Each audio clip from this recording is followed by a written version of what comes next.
आज होती विजया एकादशी आणि सकाळी मला पूजेला फुलं हवी होती म्हणून मी फुलं तोडण्यासाठी आली। तर माझं लक्ष वॉटर लिलीच्या फुलाकडे, कोसमसच्या आणि जरबराच्या फुलाकडे गेलं। त्याचबरोबर मी आदल्या दिवशी अशा प्रकारे एक पायपुसणं तयार केलेलं आहे, अगदी गालीच्या सारखं तयार झालेलं आहे। तुम्ही यूट्यूबमध्ये हा व्हिडिओ बघू शकता।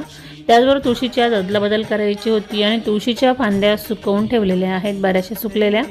त्यांचा उपयोग मी अशा प्रकारे वात बनवण्यासाठी आज केलेला आहे। बाप्पांचं पूजन झालेलं आहे। बाप्पांना छान जास्वंदाचं फूल आणि दुर्वा अर्पण करून झालेले आहेत।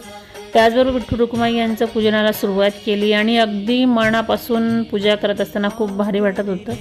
ज्यावेळेस आपण अशा प्रकारे सागर संगीत पूजा करतो तर आपलं मनसुद्धा एकाग्र होतं आणि आपल्यालासुद्धा खूप छान वाटत असतं। त्यानंतर ताटामध्ये थोडंसं पाणी टाकलं आणि त्यामध्ये अशा प्रकारे मी फुलांचं डेकोरेशन केलेलं आहे। अगदी सायंकाळपर्यंत सुद्धा ही फुलं खूप सुंदर आणि टवटवीत दिसायला पाहिजे म्हणून। त्यानंतर तुळशी मातेचं पूजन या ठिकाणी बघू शकता आणि अंगणात रांगोळीसुद्धा काढून झालेली आहे।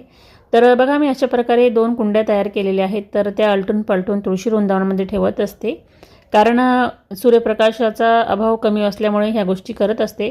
त्याचबरोबर जी काही वात बनवलेली होती ती अशा प्रकारे छान आरतीसह ओवाळून घेतली आणि प्रसादामध्ये मी काही फळं म्हणा किंवा खडीसाखर ठेवलेली आहे।